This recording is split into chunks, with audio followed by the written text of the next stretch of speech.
بسم اللہ الرحمن الرحیم۔ گمنام ہیرو کے معزز ناظرین السلام علیکم۔ دوستو لائک ضرور کر دیا کریں، شکریہ۔ آئیے چلتے ہیں کہانی کی طرف۔ فوراً چھلانگ لگاؤ ورنہ میں اسے گما رہی ہوں، تمہیں 10 سیکنڈ کی بھی مہلت نہیں دوں گی۔ دی کلر کے پیچھے کام کرنے والا سوچ بھی نہیں سکتا تھا کہ وہ ایسی چال چلے گی۔ اس نے چیخ کر کہا، یہ دھوکہ ہے، فریب ہے، مکاری ہے۔ فوراً چھلانگ لگاؤ ورنہ چھت اوپر آ رہی ہے۔ اسے مجبوراً یہی کرنا پڑا۔ چھلانگ لگانے کا انداز ایسا ہی تھا جیسے کوئی دونوں ہاتھ آگے بڑھا کر غوطہ لگاتا ہے۔ اس نے بڑی کامیابی سے چھلانگ لگائی تھی، لیکن انہی لمحے پومی نے کل کو دائیں سے بائیں گھما دیا۔ ایک دھماکہ سنائی دیا، اس کی آخری چیخ سرنگ میں گونجتی ہوئی دور تک گئی۔ اس کے بعد وہ ہمیشہ کے لیے خاموش ہو گیا۔ چھت اس پر اس طرح گری تھی کہ صرف سر اور دونوں ہاتھ جو آگے بڑھے تھے وہ باہر آ گئے تھے، باقی جسم کا حصہ چھت تلے دب گیا تھا۔ چند سیکنڈ میں ہی وہ پھر اوپر اٹھی تو وہ لٹکتا ہوا اوپر جانے لگا۔ پومی نے اس کے دونوں ہاتھوں کو پکڑ کر اپنی طرف کھینچا، پھر اپنے ساتھیوں سے کہا، یہاں ٹولیاں بنا کر آؤ اور اس کی گردن اتار لو، میرا کام ختم ہو چکا ہے۔ جب میں خیال خوانی کے ذریعے پومی کے پاس پہنچا تو وہ ریڈ پاور کے باس کی پناہ میں پہنچ چکی تھی، وہاں آرام کر رہی تھی۔ باس ایک خفیہ کمرے میں تھا، اس کے ساتھ ایک فوٹوگرافر، ایک سائنسدان اور ایک ڈاکٹر تھا۔ دی کلر کا کٹا ہوا سر اوپر سے کھول دیا گیا تھا، مختلف زاویوں سے تصاویر لی جا رہی تھی۔ میں نے باس کو مخاطب کیا، اس نے خوش ہو کر کہا، جناب فرہاد صاحب، آپ نے واقعی دوستی کا ثبوت دیا ہے، جو وعدہ کیا تھا اسے پورا کر دیا۔ سب سے پہلے پومی کا میک اپ تبدیل کرو، میں اس کے پاس جا رہا ہوں۔ میں نے پومی کو مخاطب کیا، میں سوچ کے ذریعے تمہارے کارنامے معلوم کر چکا ہوں۔ اب تم لیوچن کے روپ میں نہیں رہ سکتی، کیونکہ جب تک دی کلر سے مقابلہ کرتی رہی، دوسری طرف سے تمہیں ٹی وی اسکرین کے ذریعے دیکھا جاتا رہا۔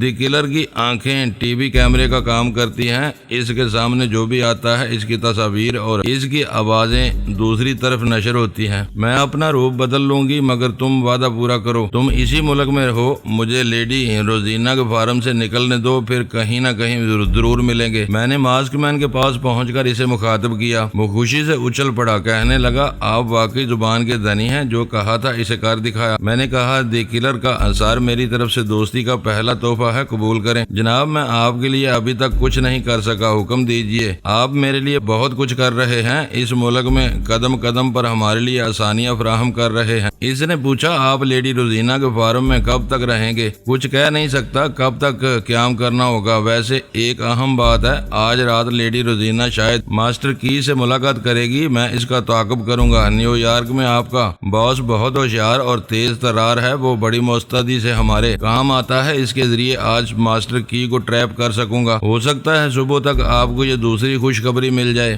وہ رہ کر خوشی کا اظہار کر رہا تھا۔ میں اس کے پاس سے سپر ماسٹر کے دماغ میں چلا آیا۔ وہ بہت پریشان تھا، کبھی کرسی پر بیٹھ رہا تھا، کبھی اٹھ کر ٹہل رہا تھا۔ شیشے کا ایک نازک سا جام اس کے ہاتھ میں تھا، وہ شراب ڈال رہا تھا اور پی رہا تھا۔ پینے کے ساتھ بڑبڑاتا جا رہا تھا۔ جو شخص بڑے بڑے ذرائع کا مالک ہو، اس کے ہاتھوں میں فرعون کی سی طاقت اور مکمل اقتدار ہو، اور وہ پراسرار بن کر قدم قدم پر کامیابی حاصل کرتا جا رہا ہو، ایسی صورت میں اچانک ناکام ہو جائے اور بہت بڑا نقصان پہنچے تو اس کی ذہنی حالت ایسی ہی ہو جاتی ہے، وہ پاگلوں کی طرح تنہائی میں بڑبڑاتا ہے۔ اس نے کروڑوں روپے خرچ کیے تھے، جاپانی ڈاکٹروں کو اس تجربے کے لیے آمادہ کیا تھا، اور ان کا یہ تجربہ کامیاب رہا تھا۔ انہوں نے ایک ایسے انسان کی تخلیق کی تھی جو حقیقت میں اللہ تعالیٰ کا تخلیق کرتا تھا، لیکن اس میں انہوں نے ترمیم و اضافہ کیا تھا، اس کی دماغی اور جسمانی قوتوں کو بڑھایا تھا، اسے اپنے طور پر ناقابل شکست بنانے کی کوشش کی تھی، اور اس ناقابل شکست کو ایک لڑکی نے شکستہ کر دیا تھا۔ فی الحال اسے دو اہم باتیں الجھا رہی تھی۔ ایک تو دی کلر کا راز فاش ہو گیا تھا، اس کے بچکانہ دماغ کے ساتھ کمپیوٹر سسٹم کو کی جو تکنیک اختیار کی گئی تھی، وہ تکنیک اور تمام فارمولہ اس کے دشمن ماسک مین تک پہنچ گیا تھا۔ دوسری اہم بات یہ پریشان کر رہی تھی کہ پومی کو سرنگ کا راستہ کیسے معلوم ہوا۔ اس قلعے کا سب سے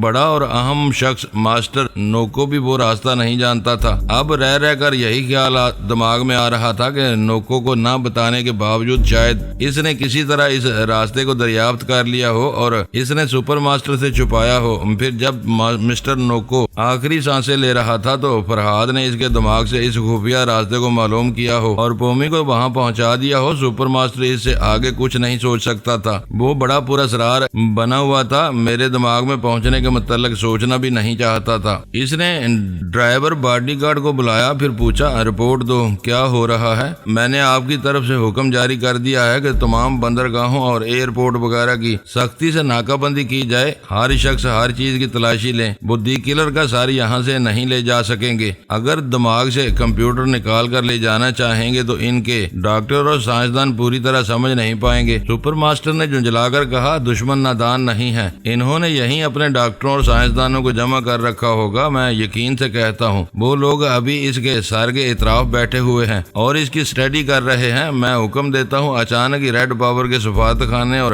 باس کی رہائش گاہ پر چھاپے مارے جائیں، ہمیں دی کلر کا سر وہیں مل سکتا ہے۔ وہ جانے لگا۔ سپر ماسٹر نے کہا، اور سنو، سراغ سانوں کی ایک ٹیم اس قلعے میں جائے اور یہ سراغ لگائے کہ سرنگ کا خفیہ راستہ کون جانتا ہے، فرحاد نے کس کے دماغ میں پہنچ کر یہ معلومات حاصل کی ہیں۔ ڈرائیور باڈی گارڈ وہاں سے جانے لگا، پھر ٹیلی فون کی گھنٹی سن کر رک گیا۔ ٹیلی فون کے ساتھ لگا ہوا ایک ٹیپ ریکارڈر آن ہو گیا تھا۔ اس ریکارڈر سے آواز آ رہی تھی، پیغام ریکارڈ کراؤ تو تمہاری آواز سنی جا رہی ہے۔ دوسری طرف سے کسی نے ٹیلی فون کے ذریعے کہا، میں CIB کا ڈائریکٹر جنرل بول رہا ہوں۔ سپر ماسٹر کے لیے ایک چونکا دینے والی خبر ہے۔ سپر ماسٹر آہستہ آہستہ چلتا ہوا ٹیلی فون اور ریکارڈر کے قریب جانے لگا۔ وہاں سے آواز آ رہی تھی اور وہ خبر یہ ہے کہ ٹیلی پیتھی جاننے والی شیبا بابا صاحب کے ادارے سے اغوا کر لی گئی ہے، اسرائیل کے شہر تل ابید پہنچا دی گئی ہے۔ وہاں کے اعلیٰ سرکاری عہدوں پر فرائض انجام دینے والے اعلیٰ افسران میں سنسنی پھیلی ہوئی ہے، سب گونگے بنے ہوئے ہیں۔ خبر ملی ہے کہ نیشنل آڈیٹوریم میں اس کی آمد پر جشن منایا جائے گا۔ لاسٹ لائن پر فرائض انجام دینے والے اعلیٰ افسران اس جشن میں شریک نہیں ہوں گے، سب ہی شیبا کے ٹیلی پیتھی سے محفوظ رہنے کی کوششیں کر رہے ہیں۔ اس ریکارڈ سے آواز ابھر رہی تھی، پھر سپر ماسٹر نے توجہ سے سن رہا تھا۔ CIB کا ڈائریکٹر جنرل کہہ رہا تھا، شیبا کی آمد اسرائیلی حکام کے لیے جہاں بہت بڑے فائدے کی بات ہے، وہاں نقصانات کے اندیشے بھی ہیں۔ وہ فرحاد اور شیبا کے جذباتی رشتے کو توڑنا چاہتے ہیں۔ جب تک وہ کامیاب نہیں ہوں گے شیبا پر اعتماد نہیں کریں گے۔ سپر ماسٹر سن رہا تھا اور سوچ رہا تھا، اگر شیبا وہاں پہنچ گئی ہے تو یقیناً بابا صاحب کے ادارے سے ضرور ایسے جان باز تل ابید پہنچیں گے جو ہر صورت سے اسے واپس لانے کی کوشش کریں گے۔ شیبا فرحاد کے بعد سب سے اہم مہرہ ہے، ہو سکتا ہے کہ فرحاد خود وہاں پہنچے، اور اگر وہ نہ گیا تو سونیا ضرور جائے گی۔ ڈائریکٹر جنرل کا پیغام ختم ہو گیا تھا، وہ خود کا ٹیپ ریکارڈر خود ہی آف ہو گیا تھا۔ سپر ماسٹر نے ڈرائیور باڈی گارڈ سے کہا، میرا یہ حکم سیکرٹ سروس والوں کو تک پہنچاؤ،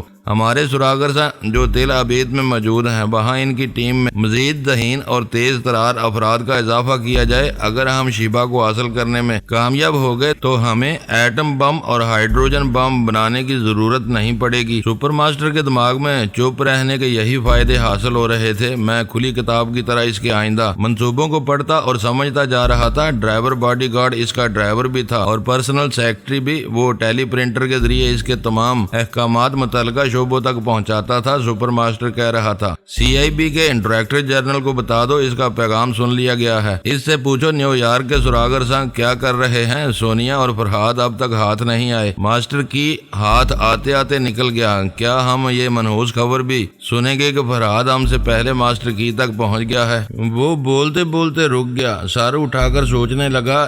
پھر اس نے ڈرائیور باڈی گارڈ سے کہا، یہ بات سیکرٹ سروس والوں کے چیف سیکرٹری تک پہنچاؤ، اس سے کہو ہم نے دی کلر کی صورت میں جو نقصان پومی کے ہاتھوں اٹھایا ہے اس کی تلافی ممکن ہے، ہم اسرائیل سے شیبا کو حاصل کر سکتے ہیں۔ اس ٹیلی پیتھی جاننے والی کو حاصل کرنے کے لیے ہم اپنی آخری ذہانت، آخری سیاست اور آخری ڈالر تک خرچ کر دیں گے، مگر اسے ضرور حاصل کریں گے۔ ڈرائیور باڈی گارڈ وہاں سے چلا گیا۔ اب سپر ماسٹر پریشان تھا، طرح طرح کی ترکیبیں سوچ رہا تھا، منصوبے بنا رہا تھا۔ میں ان منصوبوں کو بعد میں آ کر سمجھ سکتا تھا، اس لیے ماسک مین کے پاس پہنچ کر اسے مخاطب کیا۔ اس نے چونک کر پوچھا، جناب فرحاد صاحب یہ کیا ہو گیا؟ میں نے پوچھا، کیا ہو گیا؟ آپ کے ادارے سے شیبا کو اغوا کر لی گئی اور آپ نے ہمیں بتایا تک نہیں۔ کچھ دیر پہلے ایک سراغرساں نے یہ اطلاع پہنچائی ہے۔ ہاں، درست ہے اور آپ کے جاسوس بہت ہی سست ہیں۔ اسے اغوا ہوئے 10 گھنٹے گزر چکے ہیں۔ میں اس بات کا سختی سے نوٹس لے رہا ہوں کہ مجھے یہ اطلاع اتنی دیر سے کیوں ملی۔ بہرحال آپ سے وعدہ کرتا ہوں کہ 24 گھنٹے کے اندر شیبہ کو وہاں سے نکال کر بابا صاحب کے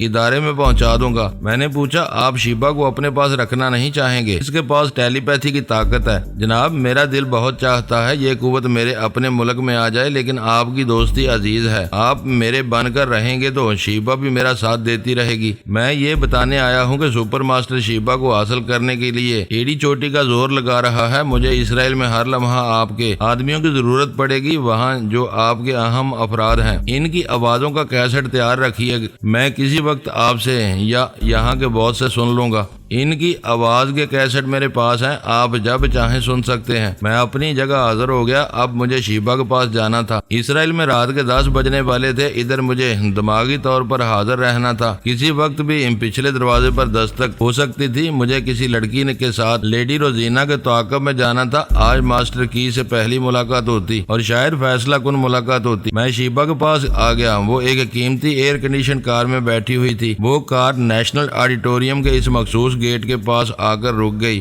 جہاں اس کا استقبال کرنے کے لیے تل ابید کی اہم شخصیتوں کو مدعو کیا گیا تھا۔ ایک باوردی ملازم نے پچھلی سیٹ کا دروازہ کھولا۔ وہ باہر آئی۔ کتنے ہی لوگ اسے دیکھ کر خوشی سے مسکرانے لگے۔ وہ سب 2 قطاروں میں کھڑے ہوئے تھے۔ ان قطاروں کے درمیان شیبہ کے گزرنے کے لیے راستہ بنایا گیا تھا۔ اس پر پھولوں کی بارش ہو رہی تھی۔ 2 ننھے خوبصورت سے پیارے پیارے بچوں نے اسے گلدستے پیش کیے۔ لاؤڈ اسپیکر کے ذریعے ایک قومی نغمہ گونج رہا تھا جس کے معنی تھے کہ اس قوم کی بیٹیاں مملکت اسرائیل کے لیے اپنی جان کی بازی لگا دیتی ہیں۔ یعنی اس قومی نغمے کے ذریعے شیبہ کے ملی جذبات کو ابھارا جا رہا تھا۔ ایک اعلیٰ افسر اس کے ساتھ چلتا ہوا ان اہم شخصیتوں سے متعارف کراتا جا رہا تھا۔ میں ان کی آوازیں سن رہا تھا اور ذرا سی دیر کے لیے ان کے دماغوں میں رہ کر اصلیت معلوم کرتا جا رہا تھا۔ وہ ان کے ساتھ آڈیٹوریم کے سٹیج پر آئی۔ اس کا خیال تھا کہ اسے اتنے لوگ دیکھنے آئیں گے کہ حال کھچا کھچ بھرا ہوگا، مگر لوگ برائے نام تھے۔ ان میں عورتوں کی تعداد کم تھی اور جوان لڑکیاں خال خال نظر آ رہی تھیں۔ اسٹیج پر ایک شخص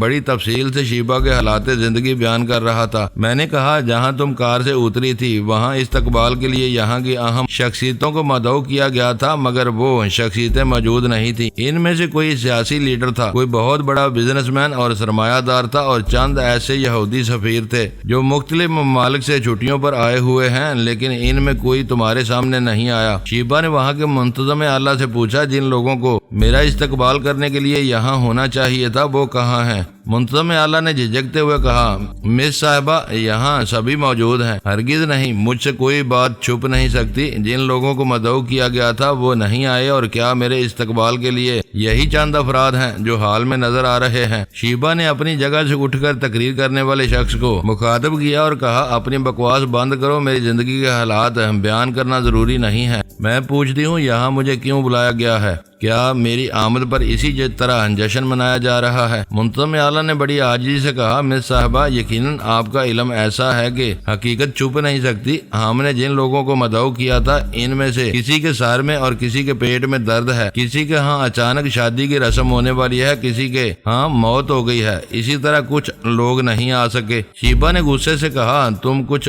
لوگوں کی باتیں کرتے ہو، یہاں کوئی نہیں آیا، صرف ایسے لوگ ہیں جنہیں میری ٹیلی پیتھی کوئی خوف نہیں ہے۔ یہ جو میرے سامنے حال میں نظر آ رہے ہیں یہ سچے اور کھرے لوگ ہیں۔ یہ جانتے ہیں کہ میں ان کے دماغوں میں پہنچ کر ان کے بارے میں اصلیت معلوم کرنا چاہوں گی تو ان کا ظاہر و باطن ایک ہوگا۔ مجھے ان کی آمد پر خوشی ہو رہی ہے، مگر جو لوگ نہیں آئے میں انہیں بلا کر رہوں گی۔ اس نے منتظم اعلیٰ سے کہا، آپ یہاں سے جائیں اور ٹیلی فون کا ریسیور اٹھا کر ان کے نمبر ڈائل کریں، پھر ان سے سوال کریں کہ انہوں نے یہاں آنا کیوں ضروری نہیں سمجھا۔ جو اہم لوگ نہیں آئے تھے ان سے منتظم اعلیٰ متاثر تھا، ان سے سوالات نہیں کرنا چاہتا تھا، لیکن میں اسے جبرن پلٹا کر ادھر لے گیا جہاں ٹیلی فون تھا۔ پھر اس نے ریسیور کو اٹھایا، اس کے دماغ سے ایک نمبر معلوم کیا اور اسے ڈائل کرانے لگا۔ وہ اپنے اختیار میں نہیں تھا، میری مرضی کے مطابق عمل کرتا جا رہا تھا۔ تھوڑی دیر بعد دوسری طرف گھنٹی بجی، وہاں سے کسی کی آواز سنائی دی، ادھر۔ اس نے کہا، میں منتظم اعلیٰ بول رہا ہوں، مس شیبہ سخت ناراض ہیں، وہ پوچھ رہی ہیں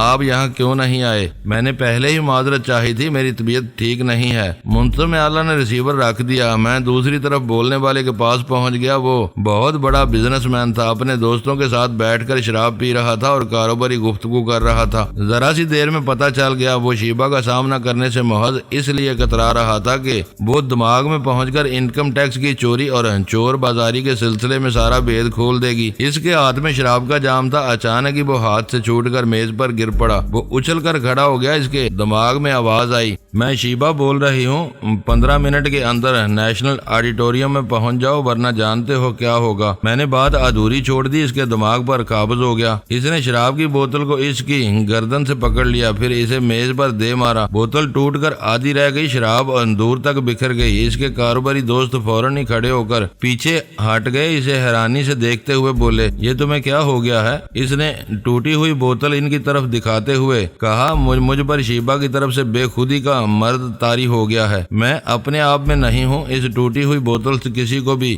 ہلاک کر سکتا ہوں۔ میں نے اس کے دماغ کو آزاد چھوڑ دیا۔ اس کے ہاتھ سے وہ ٹوٹی ہوئی بوتل چھوٹ گئی۔ میں نے کہا، تم دیکھ چکے ہو تم پر بے خودی کا مرض کیسے طاری ہو گیا تھا۔ اگر تم نے میرے حکم کی تعمیل نہیں کی تو ٹوٹی ہوئی بوتل سے اپنے ایک ایک ساتھی کو ہلاک کرو گے اور ایک باعزت بزنس مین کی بجائے قاتل کہلاؤ گے۔ پھر یہ قانون سمجھے گا تمہارے ساتھ کیا سلوک کیا جانا چاہیے۔ اس نے خوف سے تھر تھر کانپتے ہوئے دونوں ہاتھ جوڑ کر کہا، مسز شیبہ مجھے معاف کر دو، میں ابھی آ رہا ہوں، میں انتظار کر رہی ہوں۔ میں پھر منتظم اعلیٰ کے پاس پہنچ گیا۔ اس کے ذریعے دوسرے نمبر ڈائل کرائے، پھر دوسری طرف کی آوازیں سن کر ایک خاتون کے پاس پہنچ گیا۔ وہ پورے ملک میں ایک نہایت ہی شریف، عزت دار اور عوام کی خدمت گار کہلاتی تھی۔ اسے بڑے بڑے بزنس مین ہزاروں لاکھوں ڈالر چندے کے طور پر دیتے تھے تاکہ وہ ضرورت مندوں کے کام آتی رہے۔ اس وقت وہ ایک بہت بڑے بزنس مین کے پاس بیٹھی اس سے پوچھ رہی تھی، تم مجھے چندے آفتاب چندے ماہتاب کہتے ہو کیا؟ اسی لیے ہزاروں ڈالر چندے کے طور پر دیتے ہو؟ میں نے اس کے دماغ میں کہا، میں بھی تمہیں چندے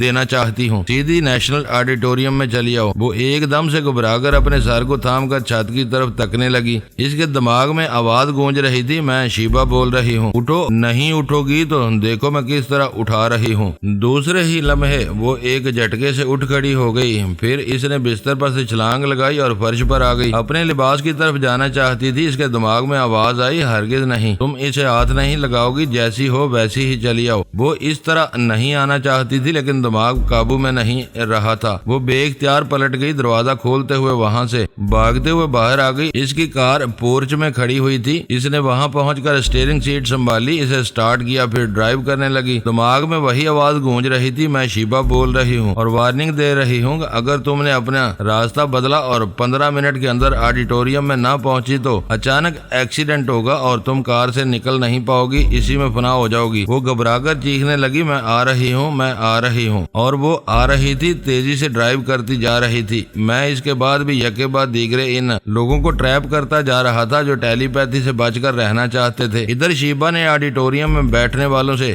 گفتگو کا سلسلہ شروع کیا تھا، ان سے اچھی اچھی باتیں کر رہی تھی اور یقین دلا رہی تھی آدھے گھنٹے کے اندر وہ تمام افراد یہاں پہنچ جائیں گے جو اپنی کمزوریوں کو، اپنی ضلالت کو چھپانے کے لیے مجھ سے کترانا چاہتے ہیں۔ پھر یکے بعد دیگرے وہ تمام افراد آڈیٹوریم میں پہنچنے لگے۔ وہ جس حالت میں پہنچ رہے تھے وہ حالت قابل دید تھی۔ سب سے پہلے بزنس مین پہنچا۔ اس کے ہاتھ میں شراب کی ٹوٹی ہوئی بوتل تھی۔ اس نے پتلون اور قمیض پہن رکھی تھی مگر پاؤں ننگے تھے۔ اسی طرح بھاگتا چلا آیا تھا۔ شیبہ نے کہا، تمہیں میرے استقبال کے لیے بلایا گیا تھا، تم نہیں آئے، میری توہین کرنے والے اب تمہاری توہین ہوگی۔ تم اپنا کچا چٹا اپنی زبان سے بیان کرو تاکہ تمام حاضرین سن سکیں۔ وہ گڑ گڑانے لگا، مجھے معاف کر دو، آئندہ ایسی غلطی نہیں کروں گا۔ اس نے ڈانٹ کر کہا، جو کہہ رہی ہوں وہی کرو، میرے سامنے نہ آ کر جو بات چھپانا چاہتے تھے اب حاضرین کے سامنے اسے بیان کرو۔ میں نے اس کے دماغ میں کہا، جو بات اب تمہارے دماغ میں کہی جا رہی ہے اسے میں تمام لوگوں کے سامنے نہیں کہنا چاہتی۔ تم بے اختیار اس ٹوٹی ہوئی بوتل سے اپنے سامنے والوں پر حملہ کرو گے۔ یقین نہ ہو تو ٹیلی پیتھی کے عمل سے بچنے کی کوشش کرو، اس سے پہلے تم ایک نمونہ دیکھ چکے ہو۔ اس نے گھبرا کر چیختے ہوئے کہا، نہیں نہیں، میں کسی کو قتل نہیں کروں گا۔ اس نے اپنے ہاتھ کی ٹوٹی ہوئی بوتل ایک طرف پھینک دی، پھر چیخ چیخ کر کہنے لگا، میں چور بازاری کرتا ہوں، میں انکم ٹیکس کی ادائیگی نہیں کرتا ہوں، میں ایک طرف حکومت کو دھوکہ دیتا ہوں، دوسری طرف اسی حکومت سے طرح طرح کی مراعات حاصل کرتا ہوں۔ وہ بولتا جا رہا تھا، اپنے کرتوت بیان کرتا جا رہا تھا۔ اسی وقت وہ سماجی کارکن کہلانے والی خاتون دوڑتی ہوئی اس حال میں چلی آئی۔ سب اسے دیکھ کر حیرانی سے کھڑے ہو گئے۔ وہ سوچ بھی نہیں سکتے تھے کہ اس ملک کی اتنی عظیم خاتون جو بڑے بڑے حکام سے بلا روک ٹوک ملاقات کرتی ہے، جسے بڑے بڑے سرمایہ دار ہزاروں لاکھوں ڈالر چندے کے طور پر دیتے ہیں اور جس کی بے لوث خدمت گزاری کا چرچا سارے ملک میں ہوتا ہے، وہ اس خستہ حالت میں دوڑتی ہوئی اس مجمع میں پہنچ گئی تھی۔ وہ جیسے ہوش میں نہیں تھی، اسے کچھ نظر نہیں آ رہا تھا۔ وہ سیدھی دوڑتی ہوئی آئی اور شیبہ کے قدموں میں گر پڑی۔ شیبہ پیچھے ہٹ گئی۔ وہ گڑ گڑا کر کہہ رہی تھی، مجھے معاف کر دو، مجھ سے بہت بڑی غلطی ہوئی۔ اس نے کہا، معافی مجھ سے نہ مانگو، یہاں جو شریف خواتین اور مرد مجھ سے ملاقات کرنے آئے ہیں، ان کے سامنے اپنا اصل دھندا بیان کرو۔ آہستہ آہستہ اٹھ کر کھڑی ہو گئی، آڈیٹوریم میں بیٹھے ہوئے لوگوں کی طرف منہ کر کے سر جھکاتے ہوئے بولی، میں وہ نہیں ہوں جو نظر آتی ہوں، میں بدکار لوگوں کے پاس خوبصورت لڑکیاں پہنچاتی ہوں، ان لڑکیوں کے ذریعے ان کی کمزوریاں معلوم کرتی ہوں، ان کمزوریوں کے ذریعے سرمایہ داروں کو بلیک میل کرتی ہوں۔ یہ جو سرمایہ دار ہزاروں لاکھوں ڈالر مجھے چندے کے طور پر دیتے ہیں تو یہ محض دکھاوا ہے، دراصل وہ میری بلیک میلنگ سے مجبور ہو کر اتنی رقمیں دیتے ہیں۔ میں یہاں کے حکام کی کمزوریوں سے بھی واقف ہوں، اگر اجازت دو تو میں ان حکام کی کمزوریاں بیان کروں۔ شیبہ نے کہا، یہ میں بیان کر سکتی ہوں، لیکن اس میں میرے ملک کی اور میری موجودہ حکومت کی بدنامی ہے۔ میں ان حکام کو خود ہی بے نقاب کروں گی اور انہیں ان کے موجودہ عہدوں سے اتنا نیچے گرا دوں گی کہ وہ عوام کی نظروں سے بھی ہمیشہ کے لیے گر جائیں گے۔ اس کی باتوں کے دوران ایک اور شخص دوڑتا ہوا حال میں داخل ہوا۔ وہ انٹیلیجنس کا ایک مانا ہوا سراغر سا تھا۔ اس نے بڑی عاجزی اور التجا آمیز نظروں سے شیبہ کو دیکھا۔ میں نے اس کے دماغ میں کہا، تم میرے دشمن ہو، میں تمہیں کبھی معاف نہیں کروں گی، لہٰذا اس سے پہلے کہ میں تمہیں دماغی جھٹکے پہنچاؤں بولنا شروع کر دو۔ وہ مجبور ہو کر کہنے لگا، میرے ہاتھوں میں ہتھکڑیاں پہنا دو، مجھے گولی مار دو۔ میں اعتراف کرتا ہوں کہ اپنے ملک کی انٹیلیجنس میں رہ کر ایک ذہین سراغر سا کی حیثیت سے نام کمانے کے باوجود میں سپر ماسٹر کا آدمی ہوں، درپردہ اس کے لیے جاسوسی کرتا ہوں اور یہاں کی اہم خبریں وہاں تک پہنچاتا ہوں۔ میں نے یہ اطلاع بھی پہنچا دی ہے کہ مس شیبہ یہاں اغوا کر کے لائی گئی ہے۔ آج رات 10 بجے نیشنل آڈیٹوریم میں ان کی آمد پر ایک شاندار استقبالیہ دیا جائے گا۔ ایسے وقت میں شیبہ کو اغوا کر کے کسی طرح بھی سپر ماسٹر کے ملک پہنچایا جا سکتا ہے۔ چاروں طرف سے شیم شیم لعنت لعنت کی آوازیں گونجنے لگیں۔ اس کے ہاتھوں میں ہتھکڑیاں ڈال دی گئی تھیں۔ اسی وقت فائرنگ کی آواز سنائی دی، کہیں سے گولی چلائی گئی تھی۔ وہ گولی اسی سراغر سا کو لگی، وہ زمین پر گر کر تڑپنے لگا۔ دوسری بار فائر کی آواز سنائی دی۔ اس آواز سے پہلے شیبہ کی لیڈی باڈی گارڈ نے اسے دھکا دے کر گرا دیا تھا۔ اگرچہ شیبہ کو چوٹ پہنچی تھی مگر وہ بال بچ گئی تھی، ورنہ دوسری گولی اس کے لیے تھی۔ اچانک سٹیج کی بتیاں بجھ گئی تھی۔ میں نے شیبہ کے دماغ میں پہنچ کر دیکھا، وہ تاریکی میں تھی اور وہی لیڈی باڈی گارڈ اسے اپنے کاندھے پر اٹھائے ایک طرف دوڑتی جا رہی تھی۔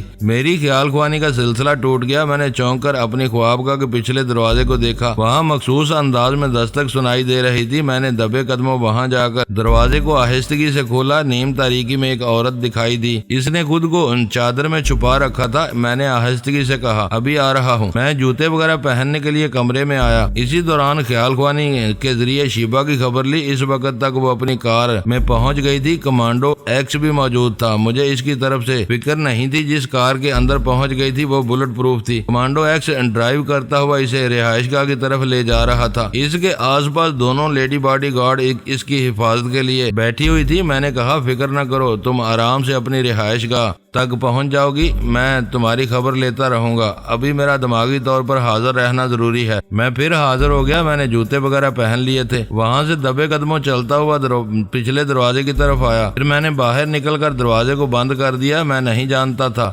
باہر میرے پاس چادر میں لپٹی ہوئی کون تھی۔ اس نے میری طرف ہاتھ بڑھایا۔ میں نے ہاتھ تھام لیا۔ اس کی صورت نظر نہیں آ رہی تھی مگر ہاتھ کی نرمی اور گرمی سمجھا رہی تھی کوئی دوشیزہ ہے۔ میں نے سرگوشی میں پوچھا، کیا آس پاس مسلح عورتیں نہیں ہیں؟ اس نے جواب میں میرے ہاتھ کو اپنی طرف کھینچا، پھر ایک طرف لے کر چلنے لگی، گویا وہ بیساکھی تھی اور میں اس کے ذریعے نامعلوم راستے پر چل رہا تھا۔ راستے کا مطلب یہ نہیں ہے کہ پاؤں تلے کوئی پختہ سڑک تھی۔ پہلے تو ہم رہائش گاہ کے پائیں باغ سے گزرتے رہے، پھر احاطے کو پار کرنے کے بعد اونچے نیچے راستوں سے گزرنا پڑا۔ کہیں میں ٹھوکر کھاتے کھاتے بچا، کہیں جان بوجھ کر ٹھوکر کھائی تاکہ اس کا سہارا ملے تو کچھ اور سمجھنے کا موقع ملے۔ کچھ دور جانے کے بعد میں نے پلٹ کر دیکھا، اسے رہائش گاہ کی چند روشن کھڑکیاں نظر آ رہی تھی۔ ہمارے ایک طرف لیڈی روزینہ کا فارم تھا، دوسری طرف اونچی پہاڑی تھی۔ ہم اس کے دامن میں اونچے نیچے راستے سے گزرتے جا رہے تھے۔ ہمیں کبھی کبھی اونچے پتھروں پر چڑھ کر دوسری طرف اترنا پڑتا تھا، کبھی چٹانوں کے سائے سے گزرنا پڑتا تھا۔ آخر بہت دور جانے کے بعد وہ رک گئی۔ میں نے پاس والی چٹان پر بیٹھ کر پوچھا، رکنے کی کیا ضرورت تھی؟ ابھی اور ٹھوکریں کھلاتی جاؤ۔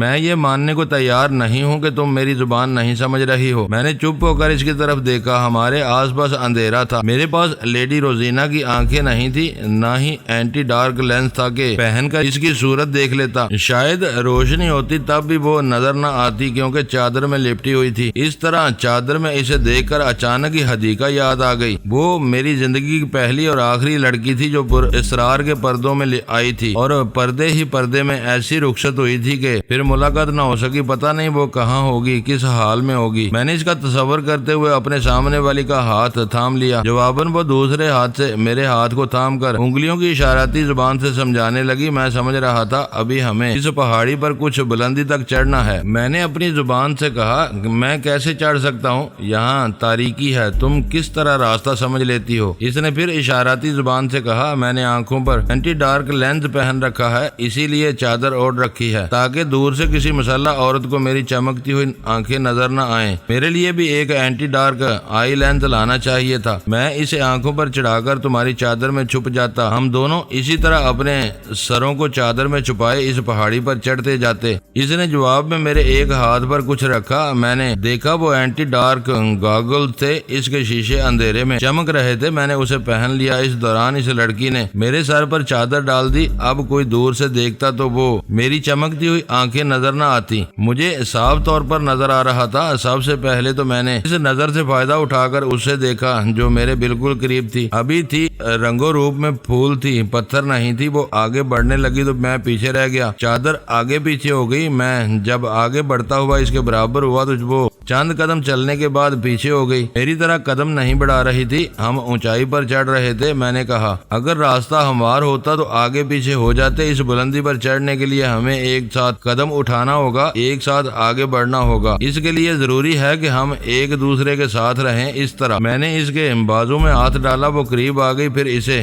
بھی میرا سہارا لینا پڑا۔ پہلے وہ میری بیساکھی تھی، اب میں اسے سہارا دے کر بلندی کی طرف چڑھتا جا رہا تھا۔ ہمیں زیادہ اوپر نہیں جانا پڑا۔ تقریباً 25 فٹ کی بلندی پر پہنچ کر وہ رک گئی، ہانپنے لگی۔ بارش میں بھیگی ہوئی چڑیا، سہمی ہوئی کبوتری اور تھکی ہوئی عورت بہت پیاری لگتی ہے۔ وہ وہاں ایک جگہ بیٹھ کر گہری گہری سانسیں لے رہی تھی۔ اگرچہ ہم زیادہ بلندی پر نہیں تھے، آسمان ہم سے دور تھا، تاہم ٹمٹماتے ہوئے ستارے آس پاس نظر آ رہے تھے۔ یوں لگ رہا تھا میری رہنمائی کرنے والی مجھے ستاروں کی دنیا میں لے آئی ہے۔ اس کی آنکھوں پر اینٹی ڈارک گاگلز تھے، ان میں بھی ستارے چمک رہے تھے۔ ایسے گاگلز دو طرح کے ہوتے ہیں، انہیں پہننے کے بعد ہر چیز تاریکی میں نیلی نیلی سی نظر آتی ہے، یا پھر ہر شے سرخ دکھائی دیتی ہے۔ وہ بھی سرخ نظر آ رہی تھی، جیسے ایک لہکتے ہوئے شعلے کو تراش کر ہانپتا کانپتا مجسمہ بنا کر میرے سامنے پہنچا دیا گیا ہو۔ وہ گاگلز کے پیچھے مجھے دیکھ رہی ہوگی۔ اس کے لب خاموش تھے، ساز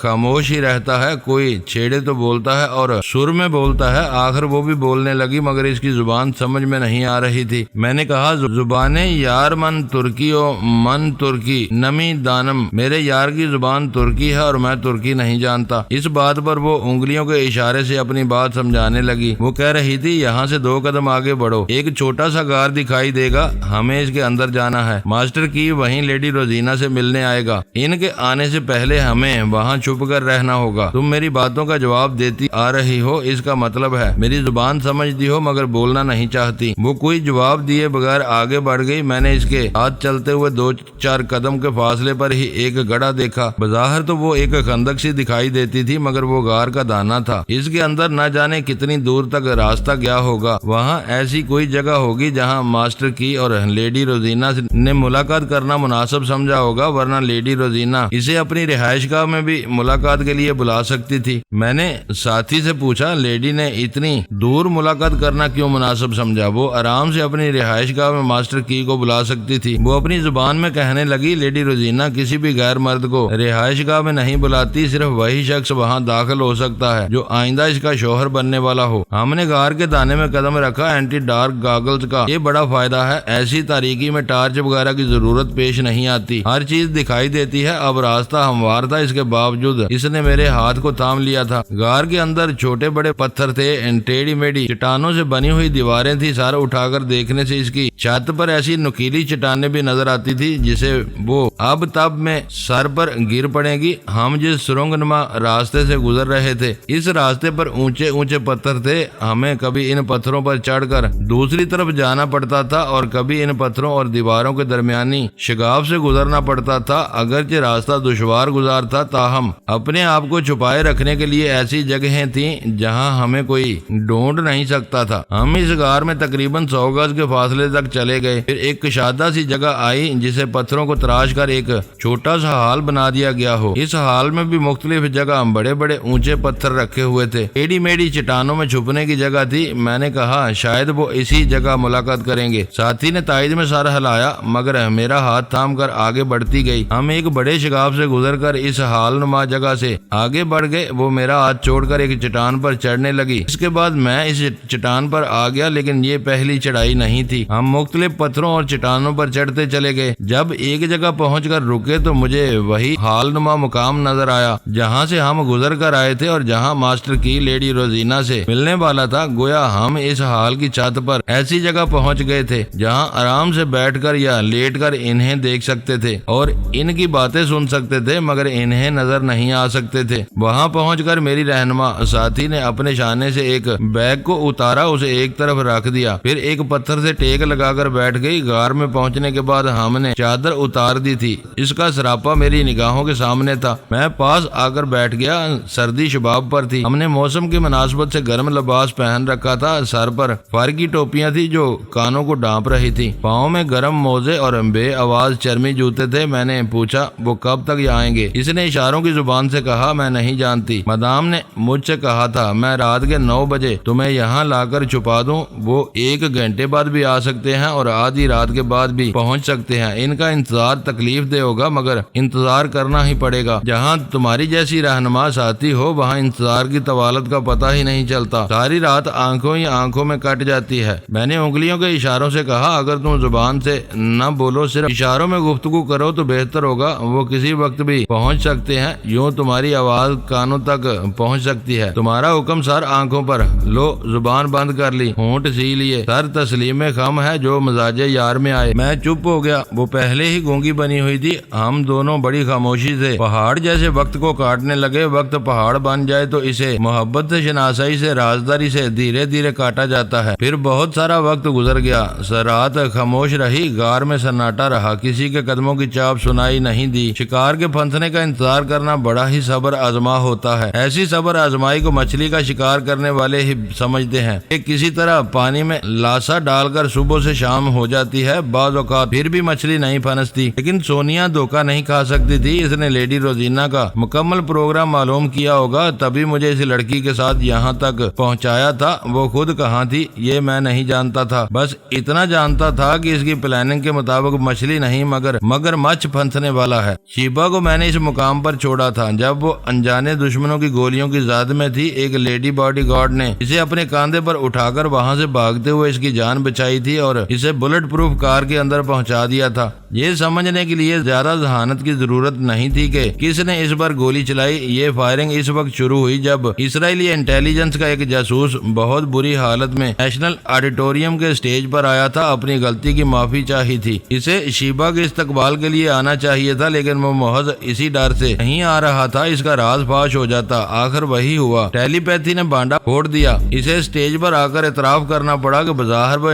اسرائیلی انٹیلیجنس کا ایک یہودی ذہین سراغر سا ہے، لیکن سپر ماسٹر کے لیے کام کرتا ہے، اور اس نے یہ اطلاع پر اسرار سپر ماسٹر تک پہنچا دی ہے کہ شیبا کو اغوا کر کے تل ابید پہنچا دیا گیا ہے۔ نیشنل آڈیٹوریم میں یقیناً سپر ماسٹر کے دوسرے آدمی چھپے ہوئے تھے وہ بھلا یہ کیسے برداشت کرتے کہ ان کا بید کھل جائے، لہذا انہوں نے فائرنگ شروع کر دی۔ اس طرح فائرنگ کے ذریعے وہ لوگوں میں خلبلی پیدا کرنا چاہتے تھے۔ پہلی ہی فائرنگ پر وہ یہودی جاسوس چکرا کر گرا تو بھگدڑ مچ گئی تھی، اسٹیج کی لائٹ آف ہو گئی تھی۔ وہ اسی اسی ہنگامے میں شیبہ کو اغوا کرنا چاہتے ہوں گے، مگر انہیں ناکامی ہوئی۔ وہ بحفاظت بخیریت اپنی رہائش گاہ میں پہنچ گئی تھی۔ تل ابید میں رات کے 3 بج چکے تھے۔ میں نے سوچا شاید وہ سو رہی ہو، اس کے دماغ میں جاؤں گا، اگر خوابیدہ ہوئی تو چپ چاپ چلا آؤں گا، مگر وہ جاگ رہی تھی، بے چین سی تھی۔ حالانکہ شاہانہ طرز کا بستر تھا، خوبصورت سی سجی ہوئی خوابگاہ تھی، کنیزیں سلانے کے لیے موجود تھی، موسیقی کا ایسا انتظام تھا کہ وہ جس طرز کے گانے سن کر سونا چاہتی وہ سب مہیا کر دیے جاتے، پھر بھی اسے نیند نہیں آ رہی تھی۔